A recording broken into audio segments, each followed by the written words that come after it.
So today, James Comey pleaded not guilty to charges brought against him. And effectively, what it is, Trump tweets out nonsense on a daily basis and says, I don't like this person, I don't like that person. And unfortunately, because Trump is the president, he then sicks the DOJ and his administration against his political opponents. And so oftentimes these things are baseless accusations, but you do have to defend yourself because, again, Trump's sending the DOJ after you.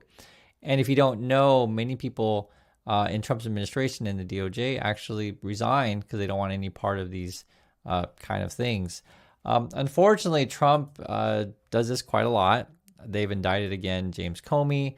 I guess there's investigations underway at Letitia James or Adam Smith. And they're also thinking about going after John Brennan, so that'd be the former CIA director, Fani Williams, and etc. Today, Trump is also tweeting out for the jailing of the Chicago mayor and the governor of Illinois.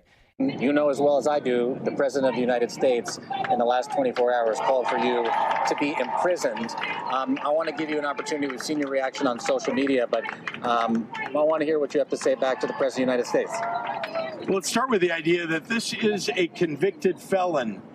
I mean, think about that, who is threatening to jail me.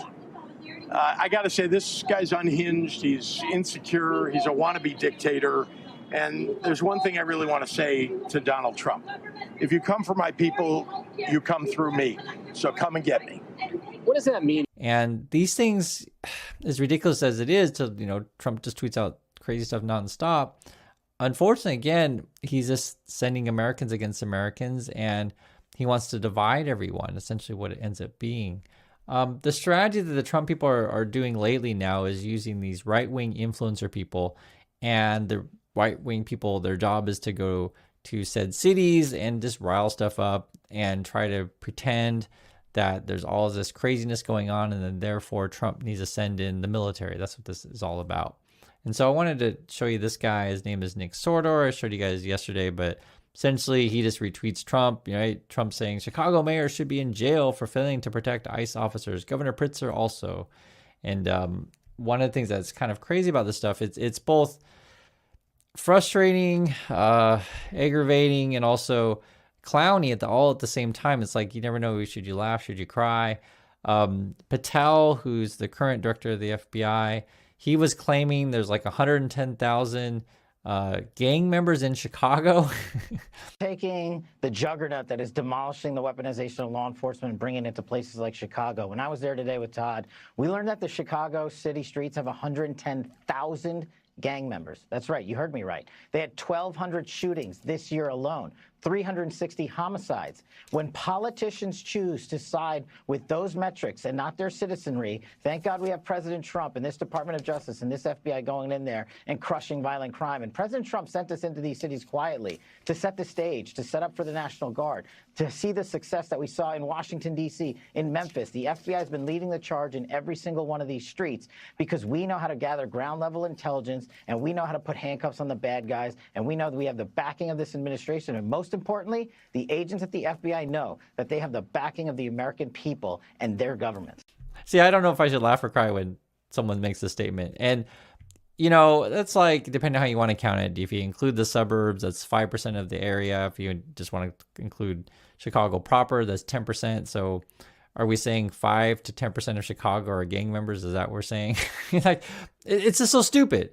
But, the thing is with these people, like say with Patel, does he really believe the nonsense that comes out of his mouth? You never know what's going on in these people's heads. They got, I'll just say this, a screw loose. Trump's got lots of screw looses over there, and he surrounds himself with those kind of people. And I feel like, we get gaslit every day. For me, when I go through news with you guys, I just want to talk about reality. But unfortunately, we have to deal with this stuff because this is the culture in USA these days where people are just out to divide. This is what Trump administration is all about dividing Americans, getting us to fight each other, etc. And I want to show you sort of the games that they play so you can identify and realize, wow, we don't have to live this way. So, for example, this is one of their right-wing influencer people, Nick. Nick is saying, just in, Senator Kristi Noem just left a meeting with woke Portland Police Chief Bob Day, And Chief Day looks absolutely defeated. Christie just laid down the law, and Trump administration is taking control in Portland. And let this sink in, okay? So he has this video, and, you know, whether or not Chief Day is sad, I don't know. You know, you can make your own decision on that. But if I'm, say, the federal government, or if I'm the president and I'm Secretary of Homeland Security, I should be trying to go to states, like local, you know, officials, and make partnerships with people, right? Well, shouldn't that be the goal here? Just think about this. If there's indeed a national emergency somewhere, and I'm the federal government coming in to help, say there's a hurricane, or, you know, say the city's really burning down, just for example, I wouldn't want to go to local officials and just like, hey, we need to jail you, or hey, you know, we're gonna make fun of you and make you cry. I mean, isn't that just a weird thing? And so I'm pointing this stuff out because it's like it's laughable and it's sad at the same time. I don't know, should I laugh or should I cry at these things? I hope you guys understand what I'm saying. And I just want to point out what leadership looks like when you're trying to divide someone, and what leadership should be like when you're trying to unify and support people. And that's what I want in leadership, is like, you're working with each other to solve our problems together. I don't know what to say. And this is where we're at. Karen Levitt will go on TV every day and tell you how, you know, everything's crime ridden, and we got to send in the military. That's essentially what this is all about, because Trump wants to take control and declare martial law.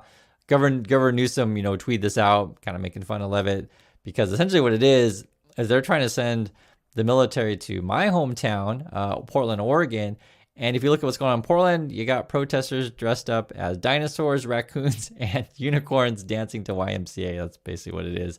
And they try to pretend that everything's burning down. And it's funny because I showed you guys in the video yesterday where Chrissy Noem went to an ICE facility, and I even showed the same video to my wife, and it was from the Nick and Benny guys.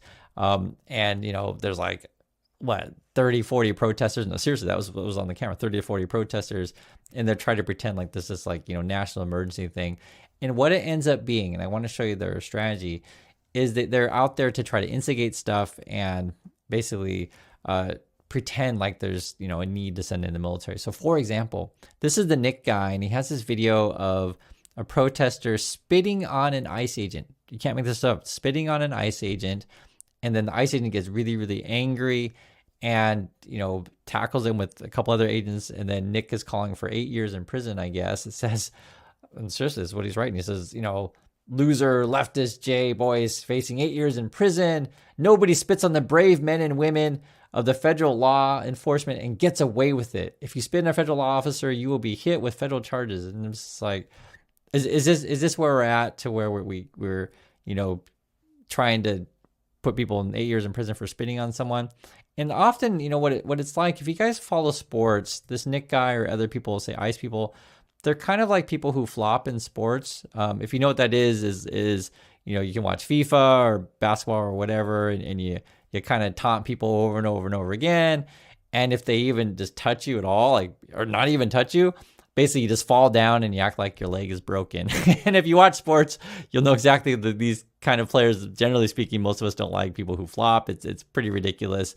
And it's all for show. It's all fake. Unfortunately, though, because you have people who do flop, there's some people actually believe that's reality. And, you know, you got Trump tweeting out nonstop, trying to divide people. And you got these kind of situations, for example. Professor who teaches about anti-fascism moves to Europe after death threats. And this is a Rutgers professor. Guys, I was a professor for many years.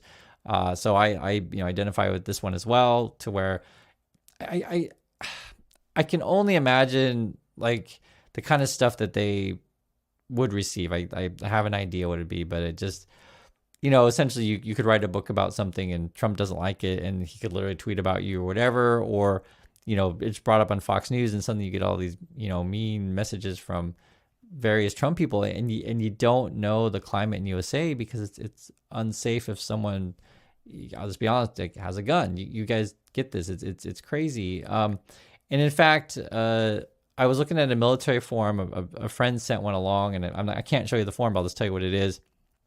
Basically, there are family members who, you know, have someone sort of military, so a family living abroad, say some place like here in Korea, And what military families are talking about these days is how can we extend our stay outside the USA? They don't want to go back. Or you have military families in the USA that are like, hey, how can we get a duty station? Can we go to Germany? Can we go to Korea? Can we go to Japan, somewhere else, so we can keep our families safe?